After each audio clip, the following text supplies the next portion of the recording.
Hey guys, how would you like to grow one of these? Well, although it looks like a lemon tree, it's not exactly a lemon tree. It's actually a cross between two other citrus fruits, but it is called a Meyer lemon tree, an improved Meyer lemon tree. So if you're interested in growing these in pots and make it into a house plant or a garden plant, keep watching and let's go in the greenhouse and I'll show you exactly how to do that.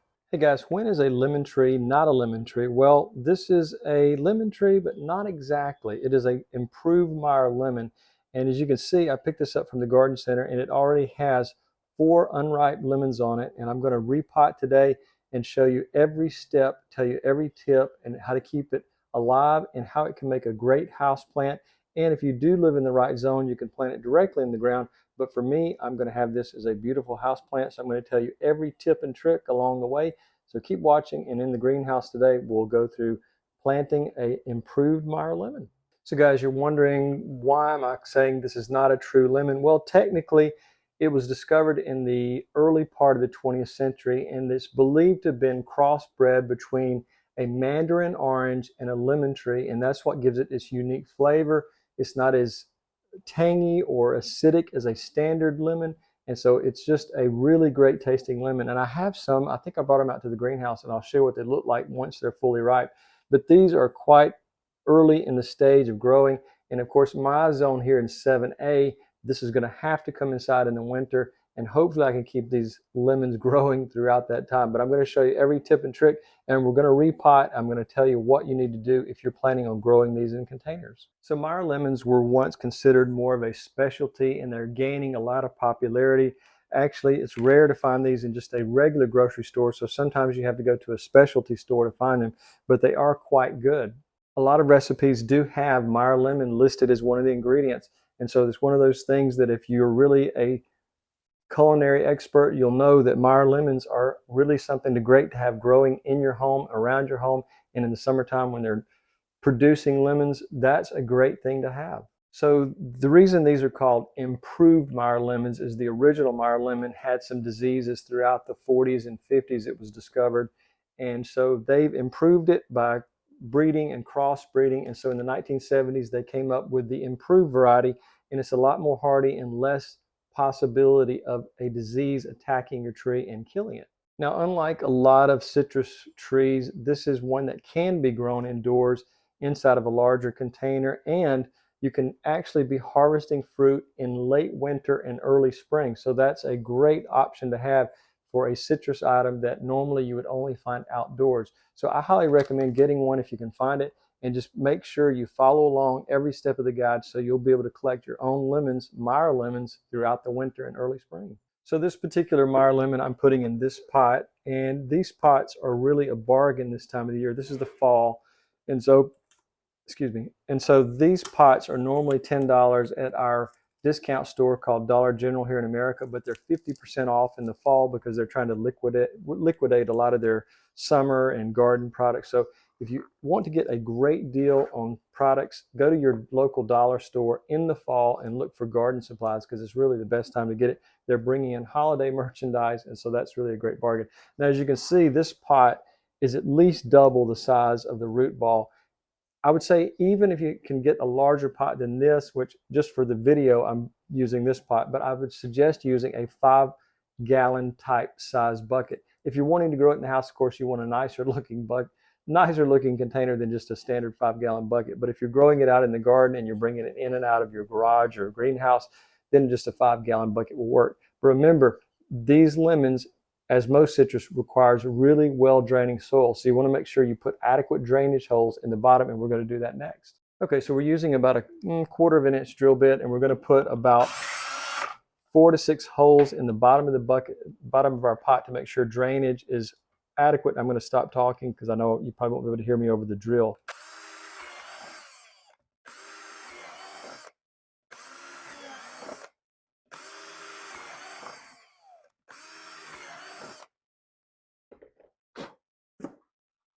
Okay, so we have our 6 holes drilled, and one of the things that I always like to do is to put a paper towel in the bottom, so that will prevent soil washout with it and continue to allow proper drainage. So just remember, over time, of course, that's going to dissolve away and it will totally be gone in a few years. But as far as when you first put it in there, that will prevent soil washout but allow perfect drainage.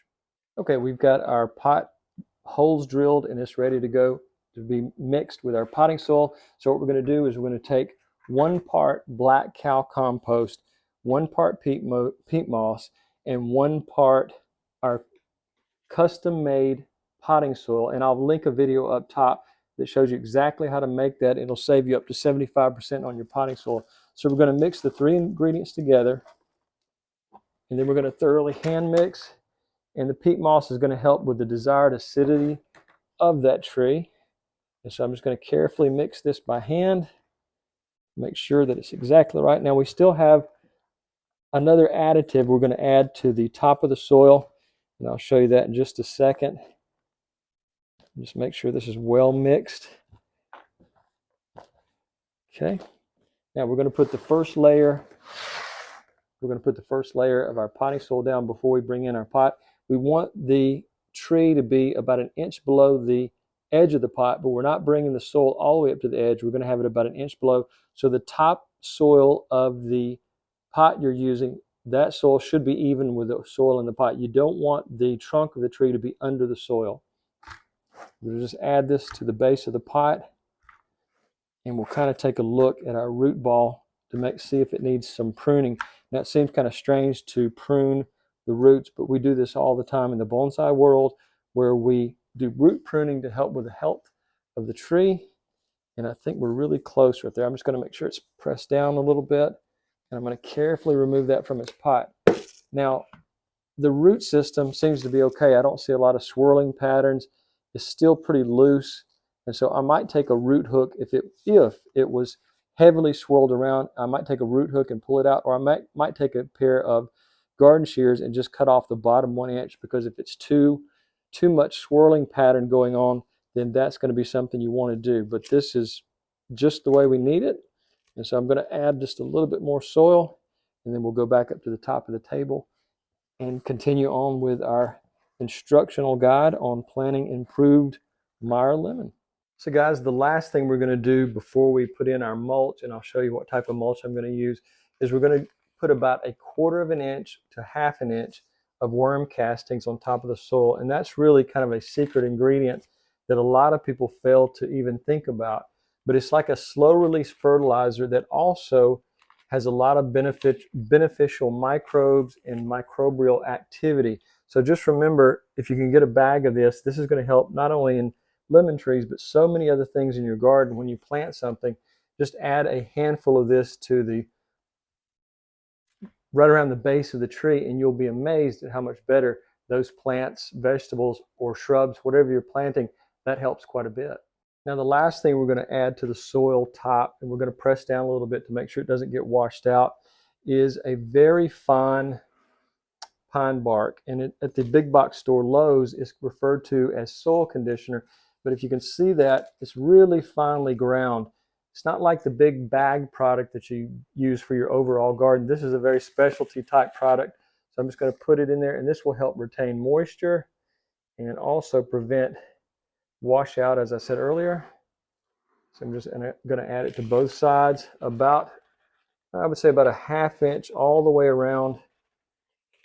And that will also decompose a little bit quicker, because the large shredded pine bark you see, it doesn't decompose quite as quickly because it's so large. So that's one thing to remember, is that this smaller pine bark is going to degrade a lot faster over time. So just remember, that's a really good product to buy. I usually have 1 or 2 bags on hand somewhere around the greenhouse just for potting. So guys, lemon trees, and specifically the Meyer lemon, prefers a slightly more acidic soil from about 6 to 7. So if you have a pH meter, that's going to help you quite a bit to know what's happening below the soil surface.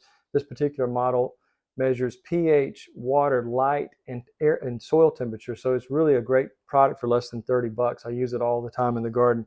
So just remember 6 to 7 pH, and that's going to be exactly where it wants to grow at. And so many times that if your pH isn't correct, the plant will not be able to absorb the nutrition that may be there, but it's just the wrong pH for that plant. Now, if you're growing this as a house plant on the inside, you want to make sure that it's going to get a lot of sun. So next to a south-facing window, which I usually don't ever recommend doing, I absolutely recommend it on this. But about watering, you want to make sure the top 1 to 2 inches of soil is consistently moist, and that's also where your meter will come in handy, letting you know. It's also a good idea to put a humidity tray underneath. That will help as well, because these grow in really hot and humid environments, and so that will help quite a bit.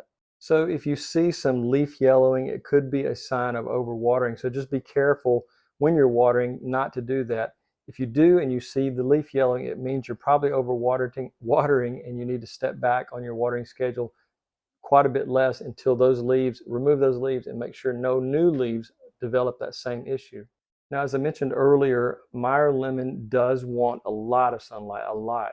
So if you can get it near a window, a balcony, when on warmer days, and just provide it with enough sunlight, at least a minimum of 6 hours, 8 hours or more is ideal. So just remember, this is a tree grown in much higher zones, 9 and 10. And so since I live in a zone that's much lower, 7A, it's going to need as much sunlight as I can get it through the winter months. And then in the summertime, it can go outside. We can get tons of sun. So the Meyer lemon's preferred temperatures are between 50 and 80 degrees. It is a subtropical plant. And if you can bring it in and out of a garage area and put it out on warm days where it's above 50 degrees, and then bring it in at night when it dips below 50, that's an ideal situation, because you can allow the Meyer lemon to get as much sunlight as it can take during the day. But if your day doesn't warm above, if it stays below 50, just forget about it and leave it inside. A grow light may be your best option in that case to avoid damaging the tree from cold. Now, I often recommend Osmocote Plus is a slow release fertilizer, a balanced fertilizer. About every 3 months, you're going to want to fertilize, and you don't want to over fertilize, but just a handful at a time, and go by the recommended dose. So that's just one thing you want to make sure you're adding in. Now, once it goes out in the summertime and you want to encourage more flowers that are going to eventually become your lemons, you want to use something like this. A Schultz Bloom Booster has a very high phosphorus amount, and that's going to help with the roots. You don't even have to spray the tree with it. Often I'll just water at the base, and those roots are benefited greatly by a bloom booster that has an extremely high phosphorus amount. And phosphorus is what's going to help with root development and flower development that, like I said, eventually is going to become all of your lemons. Now, pruning is kind of a tricky subject with Meyer lemon, but you want to prune in late winter and before it gets into that active growing season. If you see crossing branches, you want to remove those. Dead or diseased branches, obviously you want to remove those, but you just want to keep the tree in a compact form, and that will also make it a more robust tree and producing more fruit. So just remember, late winter, early spring is when you're going to do most of your pruning. Another thing that will help your plant is on the new tips, new growth, new shoots. Pruning those off will help it be more bushy and compact as well. So not only pruning entire limbs, but pruning the new growth from the tips. Now, this tree will probably stay in this particular pot for 2 to 3 years, but I'd say as a general rule, you need to plan on replanting it in a slightly larger pot every 3 years until it's maybe too big for you to handle. Once it gets too heavy, then you might want to consider putting it on a wheeled device to make it easier to move in and out of your area where you're going to store it during the winter if you're not in the right zone. So just remember, it's going to need that every 3 years, sizing up 2 or 3 inches larger pot. I'll probably double this maybe in 3 years just to make sure I get as maximum growth in as many of these Meyer lemons as I can.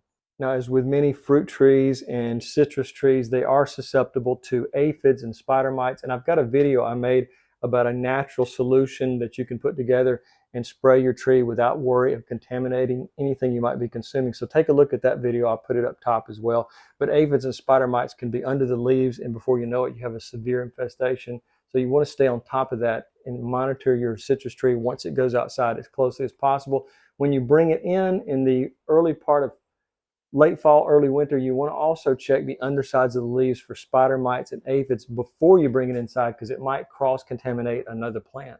So even though Meyer lemon is an improved lemon that's more resistant to diseases, fungal issues can be a possibility. So you just want to make sure you check for that as well. I've got a video where I talk about fungal issues in the garden and natural ways to cure it. I'll link that as well. But just remember, even though this is an improved tree, there's still a chance of fungal problems with this tree. Now, if you smell a moldy smell from the pot in the soil, or if you see spots on the leaves, that's a good sign that there are fungal issues. So again, go back to that video and just follow through and make sure you treat the tree properly to prevent that from happening again, or to solve a problem that's an existing issue. So if your tree starts getting too tall, you can encourage lateral growth by topping it out and using some wire to get it to grow out. Bonsai wire is something I use all the time on many different types of trees, but you can prune it. You can also do what's like a guy wire. You can tie a very loose wire around it and then secure it to the edge of the pot, so you can encourage lateral growth rather than vertical growth.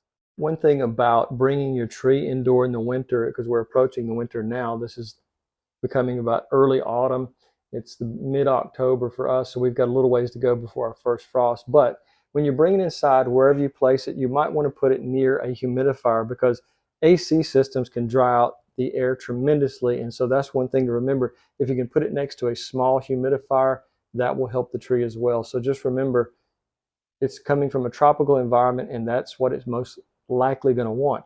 Also, if you don't have a humidifier, putting a humidity tray like that shallow, I have a shallow lunchroom tray. You can buy those pretty cheaply as well. Just any type of very shallow tray. You don't want it to be sitting in an inch or two of water, but half an inch would be just about right to allow that humidity to rise up around the plant. So Meyer lemons are self-fertile, and they don't need a second tree to produce lemons. So if you want to encourage that lemon growth, take a very small paintbrush and go from flower to flower, putting pollen from one flower to another, and that will really speed up the process. But remember, it is self-fertile, and it doesn't need another tree to produce lemons. So guys, obviously these Meyer lemons are not ripe yet. They're still very green. They look like small limes, but once they become a bright yellow, they will be ready to harvest. Just remember, you don't want to pull these off by hand. You want to use a pair of garden shears and carefully cut them at the base of the top of the lemon, where the lemon is coming in contact with the branch.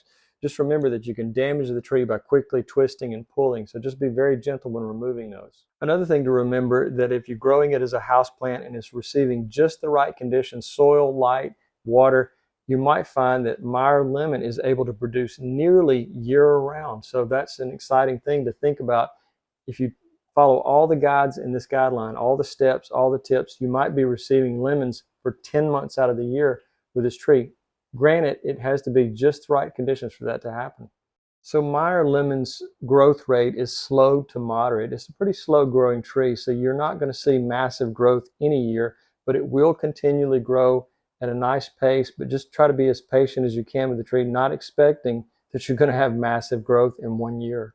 One thing that may happen that may make you think that there's something wrong with the tree is it may suddenly produce its flowers, and you think, wow, you're going to have a massive harvest of lemons. Well, a lot of times those flowers will be dropped, so the tree is conserving its energy. So not all the flowers you see on the Meyer lemon tree will produce a lemon, or you might think that might happen, but it's going to be just a flower just for show for you, and eventually some of those flowers will turn into lemons.